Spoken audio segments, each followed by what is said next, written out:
everyone, it's Miss Oswald here. I just wanted to take the time to say I miss you guys so much and seeing your bright, shiny faces every day. I'm missing it dearly, and I hope that your family and yourself are staying healthy. I hope also that you guys are enjoying this beautiful weather that we've been having and playing outside as much as you can. So, as you guys know, we're kind of shift things to learn and review some topics online digitally instead of being in the classroom. So it might be through Google Classroom or the Remind app or anything like that, or videos that we're sending you guys to watch, anything like that. But today, what I'm really excited about is I want to review a topic that we have talked about before, but it just hasn't really clicked yet. We've been trying and trying and trying. We've done centers with it. We've done an activity with it. We made an anchor chart with it, but it's just not clicking. So I want to take the time to review it yet again, really fast, short and sweet with you guys and just talk about it. And the thing that this is dun dun dun, figurative language. Yay! We've been talking about it and I know we've kind of struggled with it. So I just want to review what figurative language is and some of the different forms of figurative language with you with some examples. And we're going to talk about Dr. Seuss a little bit, see if that helps understanding what these different forms of figurative language are and where you'll see them at as well. So, first, figurative language. What is it?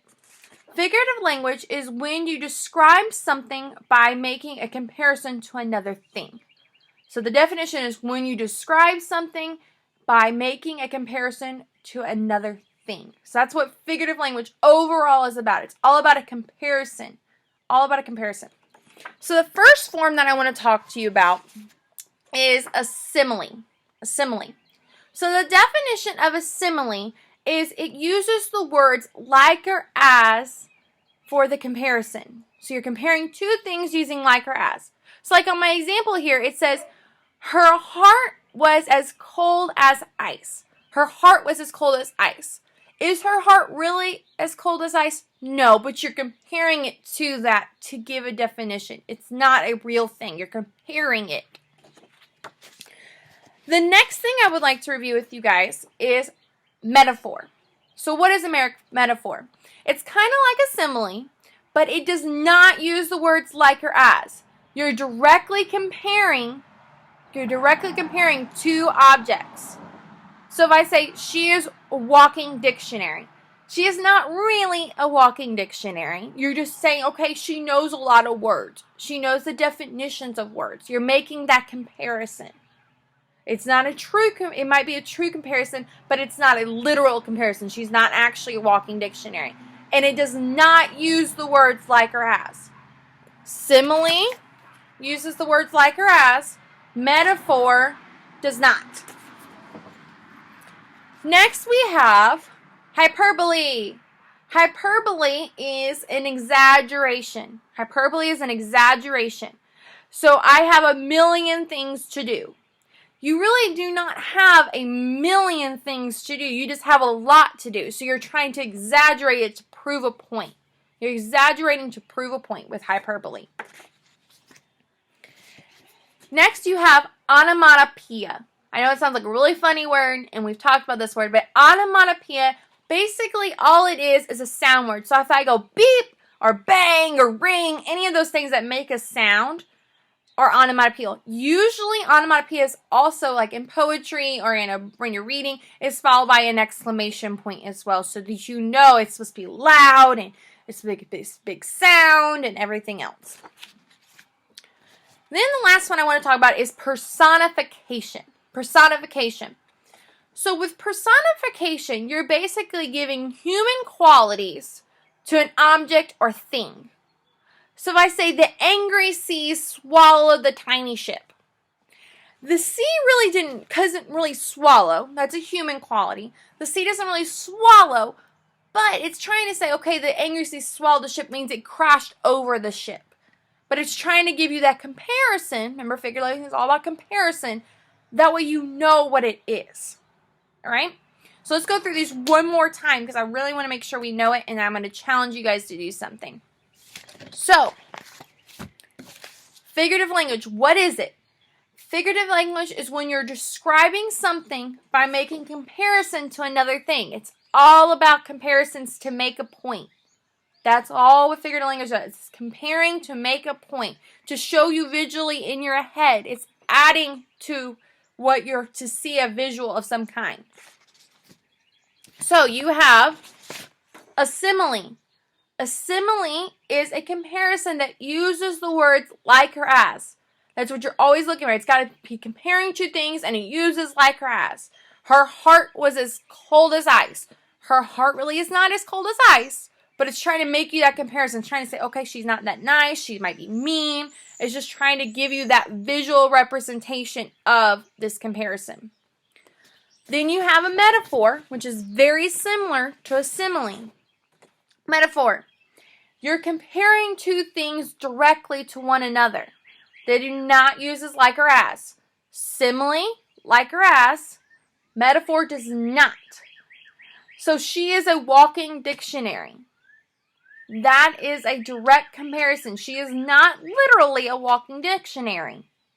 It's comparing her, saying, okay, she knows a lot of words. She knows the definitions of words. So she is a walking dictionary. She's really smart and intelligent. That's what that comparison is trying to tell you. Hyperbole. Hyperbole is all about exaggeration. So I have a million things to do. You don't really have a million things to do, but you're trying to prove that point. You guys use hyperbole all the time. All the time. You guys always over-exaggerate. Oh, it's the worst day of my life. Is it really the worst day of your life? Not really. You might think it is, but it's really not. You're doing an exaggeration. That's hyperbole. It's an exaggeration. Onomatopoeia. So remember, onomatopoeia, the long, funny word.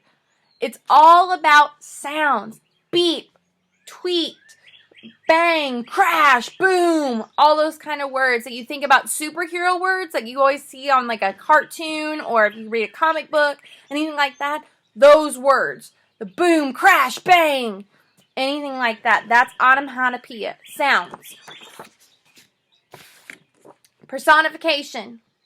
It's all about giving human qualities to an inanimate object or a thing. So the dog walked and talked and said whatever. So the dog talked. Can a dog really talk? He can bark, but he really can't talk humanly. Or the angry sea swallowed a tiny ship. The sea really doesn't swallow like we think, but it's just trying to give you a comparison of what it's doing so that you can visually see it. You're understanding it. So it's all about figurative language. So you have simile, you've got a metaphor, you've got hyperbole, onomatopoeia, and personification. Those are the big five that I really want us to remember. So simile, like or as, that's a big thing. Metaphor is a direct comparison. You do not use like or as. Hyperbole is exaggeration. Onomatopoeia is always your sound words. And personification, you're giving human qualities to an object or thing. Those are the five things. So I would really like to challenge you guys to do is I would like, see if you can build something or make something. So you can use Play-Doh or like I have Play-Doh here. You can use Play-Doh or you can use Legos or anything like that. And I want you to build an object. So take the time to build an object. So like I'll just build one right here. It won't be anything fancy, but let's just say I make a basketball. I'll say it's a basketball. I know it doesn't really look like one, but we're going to pretend it is. This is a basketball. I want to see, with my object, this is my object, a basketball, see if you can write some sentences using those five figurative language. So a sentence that uses a simile, a sentence that uses a metaphor using your object.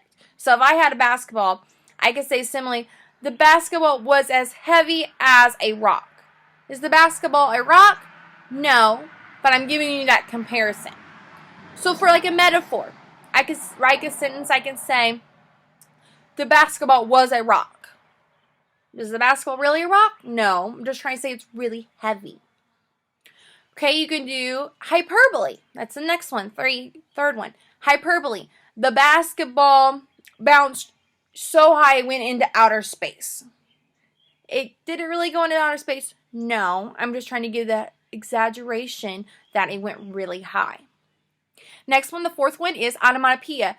The basketball make a swoosh sound when it went through the net. Swish is my onomatopoeia. It's a sound. And the last one's personification.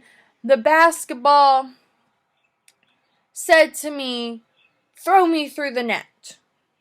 Can a basketball talk? No. But I'm giving it that human quality. So that's my challenge for you guys, is try to see if you maybe can build or even find an object. You can find a cup in your cupboard, or you can find a rock outside, something like that. Build it with Play-Doh, build it with Legos, something like that, and see if you can write a sentence per figurative language. Just helps you review it, and it's a little fun too, because then you get to try and be really creative, which I know you guys are totally capable of. And just reviewing those five key figurative pieces of figurative language as well. So that's all for today. I just kind of wanted to go over you. I hope you guys are starting to understand what figurative language is. We're going to use this even more when we talk about poetry, when we're looking at comparing poems and looking, okay, does this one use a lot of figurative language? Does this one not? Does this one have onomatopoeia? Does this one not? Comparing poems, seeing those different pieces of figurative language. And it also helps when you're thinking of someone says something to you and you don't really understand it, but if you know it's a piece of figurative language, then you're like, oh, it's just giving me a comparison. You understand that as well. So I hope you guys have a great rest of your week, and I look forward to talking with you guys soon. So have a great day.